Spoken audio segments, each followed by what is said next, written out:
Mbak Meni tahu dari kapan nih mencoba pertama kali untuk memulai usaha? Kalau usaha sih mungkin dari masih SMA kali ya. Ya mungkin banyak juga orang-orang yang bilang gini, kenapa sih hidup kamu kan udah enak? Maksudnya cukuplah siaran aja, MC atau job lain gitu. Kenapa masih rebyek? Kamu tuh harus jualan hujan-hujan terus ngantar produk kesana kesini. Kenapa ya? Masa sih seorang Meni junior misalkan nih cuma naik motor sih ya kenapa dengan naik motor gitu loh, maksudnya kenapa salah naik motor ini mungkin oknumnya juga nanti akan nonton. Ya alhamdulillah sih ada beberapa istilahnya kayak mimpi yang terwujud gitu ya. Insyaallah semoga diijabahi sih sama Allah. Mau mulai sekarang tuh kayak lebih lebih menghargai sih. Karena ada beberapa kejadian di akhir tahun 2021 ini yang bikin saya shock. Beberapa orang yang menyerah dengan orang-orang itu dekat dengan saya gitu. Maksudnya kayak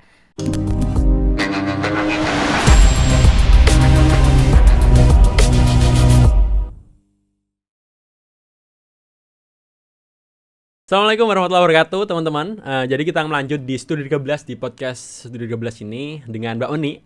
Tadi kita membahas tentang kehidupan Mbak Meni nih. Kita udah cerita panjang tadi tentang kisahnya Mbak Meni yang mungkin hanya ada beberapa tempat yang jenengan share kan ya? Ya. Hanya di beberapa tempat aja. Di YouTube saya sama di podcast ini. Luar biasa. luar biasa. Jadi terima kasih banyak udah sharing sharing motivasi buat teman-teman nanti. Sebelum kita nanti berakhir di kesempatan ini bertemu sama Mbak Meni, kali ini kita akan membahas tentang mungkin berbanding terbalik ya, ketika Mbak Meni itu bekerja di RWS atau jadi penyiar radio, ternyata beliau juga punya beberapa usaha nih. Nah, nanti kita ceritakan nih cerita sejarah beliau kenapa kok buat usaha, kenapa kok nggak fokus ke radio aja lah. Nah, itu nanti kita akan sharing di situ kepada Mbak Meni. Siapa Mbak Meni nih? Awen ketawa. Usahanya yang apa nih? Pada kolaps nih. Iya. Tapi itu hal wajar sih Mbak Meni ketika suatu usaha terus habis itu gulung tikar ganti usaha baru. Itu udah biasa. Udah biasa. Iya, biasa itu. Biasa sih, biasa rugi. Mbak Meni tahu dari kapan nih mencoba pertama kali untuk memulai usaha? Kalau usaha sih mungkin dari masih SMA kali ya. Dengan usaha yang mungkin kerjasama sama teman-teman. Kalau untuk yang pertama ini yang bentuknya produk mungkin langsung jual putus gitu, langsung jual beli gitu. Kalau dulu itu produk makanan ataupun pertama produk makanan saya bikin kue tart dulu. Awal-awal bikin kue tart. Tahun berapa? 2000 berapa ya? 2000. Udah masuk RWS kah? Sudah. Dan nikah kok. 2010-an mungkin. Jualan kue tart, pesen-pesenan gitu. Jualan kue kering. Itu udah ke branding nama jenengan kah? Enggak, Meni junior semua. Oh, geng. Terus habis itu apa lagi ya? Jualan ini makanan, yaitu kebab pertama. Terus akhirnya ketemu sama Pak Gofur, kita bikin resto itu yang kita kerja di sana bareng. Akhirnya kita satu manajemen. Kita kenal akhirnya. Itu bikin resto itu. Geng. Setelah itu sekarang lagi ya vakum nggak vakum, jalan juga nggak jalan, biasa-biasa aja gitu. Dimsum sama sambal sih. Geng. Kalau yang lagi jalan banget jasa pembuatan iklan. Oh iya. Sama endorse. itu nggak berhenti kalau endorse. Amin ya Allah, amin. Luar biasa. Alhamdulillah. Aku kayaknya rezekinya ke situ sih. Iya. Tetap dengan basicnya jenengan ya, maksud dengan hobinya gitu Mas Furkon. Jadi kalau sudah coba kuliner kok hasilnya ya biasa-biasa aja gitu ya. Tapi kalau di dunia endorsement kok kayaknya alhamdulillah gitu ya. Saya itu tergelitik Mbak Meni, kepengen tanya aja harga endorse-nya berapa. Tapi gak usah dijawab lah Mbak Meni. Nanti DM aja ke Mbak Meni langsung ya. Silakan. Nanti langsung DM aja Mbak Meni. Yang mau endorse saya silakan ya. Mungkin butuh BA gitu. Ya, itu. Dan ambassador.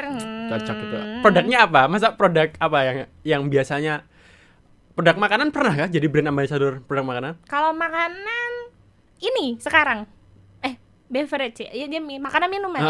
Minuman. Sekarang. Produk F&B itu ya. Food and beverage ya. Ya, food and beverage. Jadi kalau tahun ini sampai tahun depan insya Allah yang mau endorse bukan endorse jadi brand ambassador untuk minuman mungkin saya masih maaf ya belum. Iya. Saya masih dipegang satu produk brand, gitu ya. ya. Nggak apa-apa disebutin nggak apa-apa ya? Nggak apa-apa. Nggak apa-apa. Jadi sekarang lagi ini masih fokus ke Choco Cheese Indonesia. Nah, itu salah satunya. Bukan salah satu ya, brand ambassador-nya Mama Beni. Choco Cheese Indonesia. Kalau kendaraan masih sama Yamaha Timbul Jaya. Waduh, sibuk banget ini udah. Sobo ya, aku ya, coba ya. Ya Allah. Loh, itu coba dikira-kira teman-teman nanti berapa apa ya kayak ya tabungannya Pak Meni. Tabungan saya, bocor kayaknya tabungannya. Untuk menutup usaha yang bangkrut. Saling menutup ya. Iya nggak apa-apa. Namanya usaha namanya itu gitu. Itu namanya usaha yang masih di tingkat sapi perah. Iya. Jadi sapi perah itu apa? Usaha yang masih diperah hasilnya untuk menutupi kekurangan untuk kehidupan sehari-hari gitu. Tapi nanti kita lihat lah Pak Meni 10-20 tahun yang akan datang. Amin ya Allah, maaf ya Raffi Ahmad lewat. Ini doa ya. Amin. Maksudnya lewat di depan. Lewat aja ya. Geng. Iya sih. Ya maksudnya kalau usaha itu kan gini ya, suksesnya itu bonus gitu istilahnya gitu ya. Kaya itu bonus sih. Tapi untuk entah nggak tahu kenapa saya itu sampai dimarahin sama suami sih sebenarnya. Usaha ini itu bangkrut. Tapi nggak ada kapoknya. Tapi gitu. jenengan seneng nggak ketika memulai usaha itu atau berjualan itu? Sama senengnya seperti penyiar nggak? Iya senang apalagi kalau laku ya. Yeah. Kalau laku ya nggak seneng. Itu Mas. semuanya. Walaupun nggak seneng kalau laku seneng gitu. Iya, tapi memang senang sih. Kan dunia saya tuh sebenarnya saya tuh nggak tahu kenapa nggak bisa fokus ke satu dunia ya. Maksudnya masak iya, terus apa ya usaha ini itu iya. Ikut ini iya, ikut itu iya gitu loh. Jadi kayak nggak bisa fokus itu mungkin. Yang kemarin jadi bahasan sama teman-teman. Kayaknya kamu nggak bisa kaya banget tuh karena kamu nggak fokus gitu. Nggak kaya banget. Tapi kaya sekarang cukup kayak. Iya. Pokoknya saya tuh butuhnya tuh kaya yang cukup gitu. Iya, beli mobil cukup. Untuk ini cukup iya, gitu ya seharusnya. Ya nggak apa-apa sih memang. Ya namanya juga orang hidup kan ya, beda-beda bener-bener. Rezekinya. Udah usaha sedemikian rupa juga Bener-bener. Ya kayak orang puasa sih, semuanya juga puasa. Cuman kan maghribnya kan beda-beda. Terus. Yeah. Nanti mungkin maghrib saya masih mungkin yeah. nanti ada waktunya gitu sendiri ya. Sekarang mungkin harus ditempa dulu, diajar dulu gitu. Luar biasa, saya teringat nih satu kata-kata yang mungkin mewakili juga dengan hal itu. Apa tuh? Pernah dengar Jeff Bezos itu, pendirinya Amazon. Nah, itu pernah bilang kalau misal dia itu takut ketika tidak mencoba. Karena kalau mencoba itu bakal ada kemungkinan kan ketika berhasil atau enggak. Tapi kalau nggak mencoba, ya satu kemungkinannya, nggak bakal tahu apapun. Nah, dan itu sangat rugi sekali lah. Mungkin salah satu saya terpecut untuk juga mencoba seperti jenengan kepengen coba ini mungkin salah satunya itu Mbak Meni gitu. Saya takut untuk kecewa gitu kan. Saya takut untuk mumpung masih menyesal. Muda gitu kan, mumpung kita nyesel. masih punya banyak waktu kan, iya masih punya tenaga gitu, kenapa enggak gitu ya. Mungkin banyak juga orang-orang yang bilang gini, apa sih hidup kamu kan udah enak, maksudnya cukup lah siaran aja, MC atau job lain gitu, kenapa masih rebyak, kamu tuh harus jualan hujan-hujan terus ngantar produk kesana kesini, kenapa ya? Kan ya namanya orang mau usaha gitu bener. Nanti daripada nyesel waktu tua nanti kenapa aku dulu nggak coba gitu. Ya udah sekarang coba aja meskipun ya dedel dua nggak apa-apa sih. Bener. Tapi kan tahu hasilnya antara itu berhasil atau enggak. Iya, jadi kan tahu kita nggak penasaran lagi. Bener. Ya. Kayaknya penasaran itu paling menyakitkan sih Mbak Meni. Betul. Dan usaha itu kalau NATO not action talk only ya yang nggak jalan. Kita nggak jalan gitu. Cuman punya angan-angan tok aku pengen usaha gini tapi nggak dijalanin ya kita nggak tahu hasilnya. Kalaupun sudah dijalanin ternyata ya nggak sesuai ekspektasi ya wajar namanya usaha ya. Namanya usaha ya, bukan menghasil bukan hasil akhir kan gitu. Betul. Cuma usaha aja ketika berhasil atau enggaknya keputusannya kembali lagi ke pengatur rezeki. Bener kan yang penting kita sudah usaha, setelah usaha baru doa. Selanjutnya kan ya udah diserahin. Ternyata kita sudah usaha maksimal, udah doa, udah diserahkan. Ternyata yang diserahin bilang belum. Jangan dulu yang ini. Nanti tak kasih kaya nanti malah sombong gitu. Nanti dikasih kaya, kamu nggak mau beli katembar. Pakainya apa terus ada? Pakainya apa ya? Yang mahal.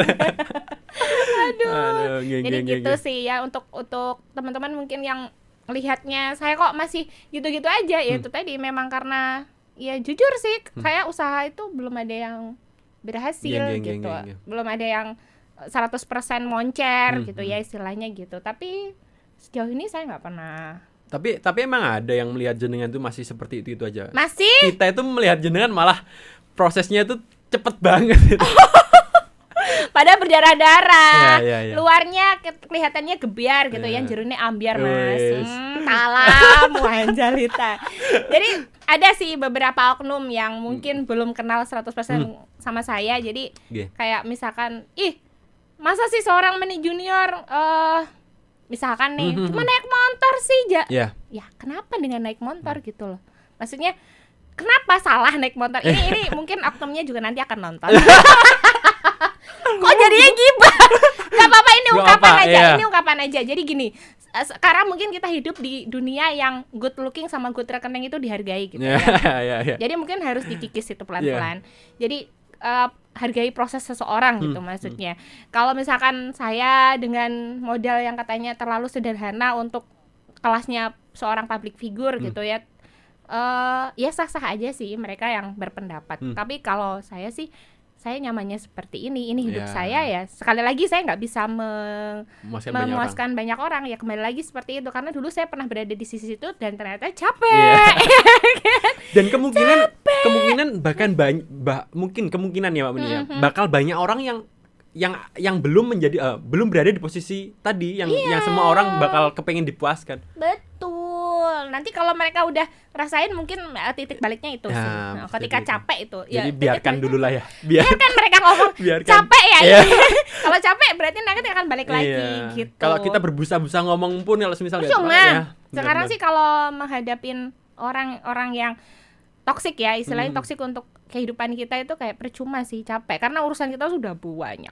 Untuk apa ngurusin yang nggak penting lagi kan? Dulu mungkin saya berapi-api, kalau sekarang lebih kayak ya wis. Karepmu. Mereka nggak adem tiap pagi buat kita. Iya, mereka nggak jalanin hidup kita kan gitu. Jadi ya fleksibel aja sih hidup ya. Bukan ngikutin arus. Kalau ngikutin arus kita kintir. Ya cuman ya harus ini sih. Pakai perahu layar lah Mbak Nia. Iya, ada layarnya gitu. Kalau misalkan hanya ngikutin arus aja ya udah gitu-gitu aja sih. Kalau arus itu kan mesti turunnya ke bawah ya. Masa kita mau ke bawah sih? Kan harusnya ngikutin apa Mbak Nini? Harusnya ngikutin apa ya? Saya kok jadi bingung. Aduh, ini saya soalnya itu chemistry-nya belum terbangun mungkin ya. Iya. Kalau sama Mas siapa tadi? Rama. Udah ceplos-ceplos tadi maksudnya. Saya mencoba mancing tapi nggak dapat itu pancingannya tadi. Aduh. Nggak, karena beda konteks. Kalau saya kan tamu di sini, coba saya jadi penyiar tetap di sini. Coba nanti kalau kita duet setiap hari, bakal akan nemu chemistry-nya. Takutnya nggak bisa memenuhi apa yang menjadi. Nggak memenuhi ekspektasi saya. Bukan, nggak memenuhi. Bayar aja itu loh. Mohon maaf, Anda belum ngomong sama bosnya kok Anda berani memutuskan. Iya, luar biasa. Ya pastinya kalau hidup itu ya seperti ini gitu ya Mas. Mungkin kalau saya harus ngomong yang bijak-bijak tentang hidup ya kita belum saatnya gitu. Maksudnya kita baru umur berapa sih gitu. Masih muda lah kita masih ya. Muda banget lah ya. Iya ampun, lihat toh kalau aja belum ada. Ini brand ambassador lagi untuk apa? Boleh. Produk skincare. Kalau produk skincare itu udah ada kah? Belum kan? Kerja sama teman. Jadi kita bikin skincare. Alhamdulillah sudah soft launching. Namanya Kona Skin. Oh iya. Luar biasa nih. Gitu. Bisa mengirakan tabungan Mbak Undi berapa? Amin. Itu amin. Di pojokan situ ada manajer saya. Luar biasa. Mungkin dari Studio 13 punya produk yang perlu brand ambassador untuk dikenal di luar sana, saya siap dengan harga spesial yang pasti. Aduh, asik. Mungkin Pak Bosnya nanti nonton. Pak Bos harganya spesial loh. Enggak mahal. Nanti kita utarakan nanti. Nanti aku bagi 2. Tahu aja maksudnya. Iya dong. Tahu banget gitu. Soalnya dunianya sama ya. Iya dong. Kenapa enggak gitu? Enggak curhat, tapi keadaan. Geng. Mungkin gitu. Ini pertanyaan terakhir dong nih. Iya. mimpi apa sih yang Mbak Meni kepengin capai juga di next time gitu, di waktu mimpi ya? Punya anak lagi. Punya anak lagi. Kalau di bidang karir? Kalau bidang karir sih aku pengen ya itu lagi, pengen punya apa ya? Punya usaha sendiri sih. Usaha yang benar-benar ini gitu. Maksudnya ini. Ya alhamdulillah sih ada beberapa istilahnya kayak mimpi yang terwujud gitu ya. Insya Allah semoga diijabahi sih sama Allah. Mau meskipun bukan sekolahnya sendiri, tapi insya Allah kita mau bikin kayak kursus public speaking, bisa promosi speaking juga kok di sini. nanti kalau sekolahnya buka aku balik lagi sini ya. Siap. Untuk promosi ya. Siap. Nanti kita tinggal tanda tangan berapa.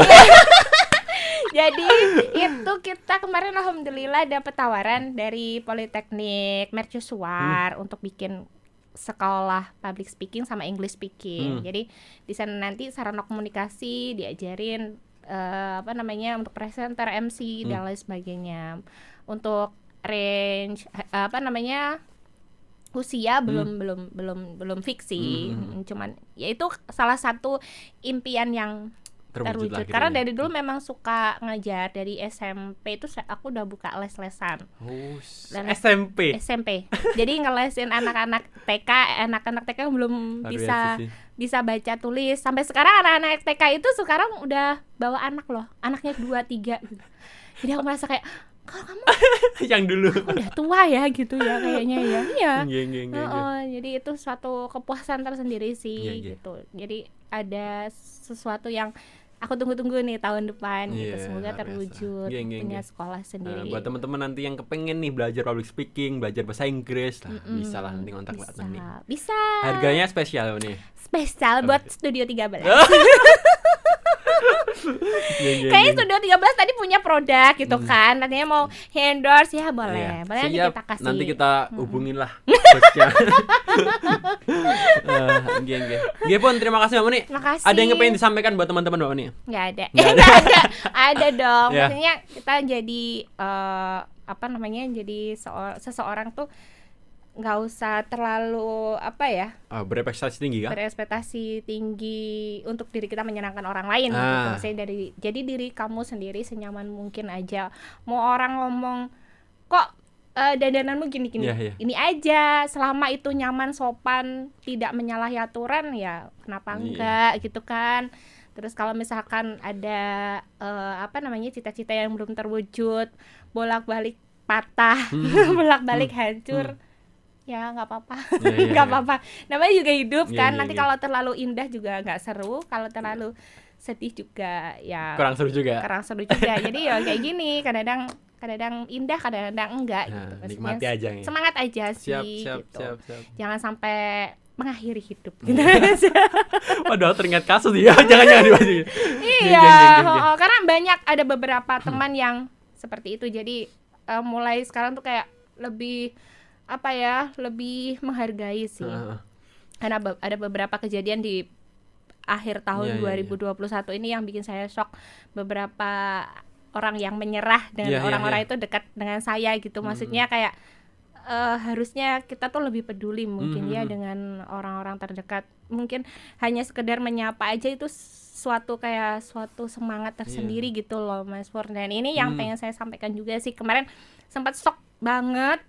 Ada beberapa teman yang ya nggak tahu kenapa ya, mungkin semoga Allah mengampuni mereka juga dan mengampuni kita, memilih untuk stop berjuang gitu misalnya gitu. Ya, ini kan akhirnya saya gali kenapa, ternyata karena kurangnya kepedulian kita sama mereka gitu. Jadi mereka kayak merasa tidak berharga. Nah itu yang ayolah, sekarang kan dunianya individual ya. Mungkin kembali lagi lah yuk, lebih peduli sama lingkungan sekitar ya gitu. Karena saya merasakan ketika kita tuh kayak nggak disapa. Nah itu saya teringat tadi, kembali lagi ke cerita jenengan awal tadi. Kalau jenengan kan bisa melampiaskan itu dengan contohnya dengan positif lah itu ya. Iya, ketika kita nggak disapa itu rasanya sakit gitu loh, kayak aku kayak nggak berguna banget hidup gitu. Gitu. Yuk jadi ya lebih peduli aja gitu. Tiap ada orang di jalan disapa. Ya kayak gitu juga. Nggak gitu juga, maksudnya ya lebih care sama orang-orang sekitar sih. Benar. Sekarang kan kita tetangga aja nggak kenal. Iya kan? Iya. Aku ya. Kalau aku enggak sih, Mbak. Aku ya karena nggak pernah di rumah gitu maksudnya. Ya gitu. Geng. Luar biasa. Jangan sampai itu tadi ya realita ekspektasi kita terpatahkan dengan kita menyerah ya. Betul. Luar biasa. Begitu. Terima kasih Mbak Meni. Oh ya, ini ada pesan dari bos kita. Dari bos kita untuk Nah, ini nih. Ini calon BA-nya saya. Untuk kita menyerahkan produknya gitu. Jadi ini produknya pembalut kain dari Faza. Wow. Untuk jenengan ini nanti bolehlah jenengan coba nanti. Monggo di review atau enggak terserah jenengan. Kita hanya menyampaikan aja. Karena belum ada deal-dealan nih nanti takutnya. Gak apa-apa, Pak. Nanti saya review selanjutnya deal ya. Selanjutnya deal ya. Murah. Khusus untuk Studio 13. Kan mereka udah punya tim. Ini baru tahu atau enggak? Maksudnya ketika ada pembalut kain ini. Baru tahu sih. Karena jujur aja dulu waktu masih SMP pertama kali, ya maaf ya untuk wanita kayak dapat masa-masa mens period gitu, ya. Masa period gitu kan kita pakai kain juga. Cuman zaman dulu tuh kayak kain anduk gitu masih gunting-gunting gitu kan. Belum ada yang namanya kayak pembalut yang dijual itu kan. Kalau sekarang sih lebih sering pakai pembalut. Jadi udah baru tahu ini kok. Oh, ini bisa dicuci gitu kan. Tapi bahannya tadi aku udah lihat di luar kan bagus banget, memang bagus banget. Luar biasa. Gitu. Ini nanti kalau salah satu goalsnya sih untuk salah satu mengurangi pencemaran juga. Betul. Jadi ngurangin limbah ya. Jadi untuk untuk lingkungan juga. Nah, yang kedua untuk budget. Karena bisa dicuci juga. Ini dicuci kan murah. Budgetnya Ibu bisa untuk ini kebutuhan yang lain. Kalau itu kan sekali pakai dibuang. Kalau ini bisa mungkin kalau di rumah pakai ini lebih nyaman. Siap. Karena ini kayaknya ukurannya untuk tidur gitu kayaknya nggak bocor nih, bocor nih. Wah, kayaknya nanti bisa berlanjut di Instagramnya Mbak Meni. Gimana? Terima kasih Mbak Meni atas waktunya. Sama-sama. Terima kasih udah menyiapkan waktunya untuk kita undang di Studio 13. Jangan ngapunten. undang aku. Iya, ngapunten kalau persediaannya kita sediakan cuma ini aja. Enggak apa-apa. Ya ampun, seharusnya lebih sih ya. Jujur sekali Mbak Meni. Iya, kok gitu sih aku. Gimana? Terima kasih Mbak Meni. Makasih. Sampai bertemu nanti. Kita tunggulah nanti collab-collabnya yang lain nanti. Ya, mana tahu nanti deal ya sama ini karena saya sering kesini. Insyaallah. Maksa ya. Gimana? Terima kasih Mbak Meni. Terima kasih. Terima kasih buat teman-teman yang sudah melihat Studio 13. Kali ini luar biasa sama Mbak Meni. Jadi kita lihat lagi nanti podcast selanjutnya di next episode mesin Mbak Meni ya. Dihubungin dengan tamu-tamu yang berbeda. Semoga lebih motivasi kita dengan pertemuan kali ini dengan Mbak Meni. Yang motivasinya ide-idenya luar biasa. Karena saya tahu juga tadi akhirnya saya tahu di sini sejarah jenengan dari awal masuk ke radio, sebelum itu malahan sampai sekarang. Gimana? Semoga lancar-lancar semua usaha jenengan, semoga tambah sehat terus. Keluarganya juga tambah bahagia terus semuanya. Terima kasih Mbak Meni. Terima kasih buat teman-teman. Wassalamualaikum warahmatullahi wabarakatuh. Waalaikumsalam warahmatullahi wabarakatuh.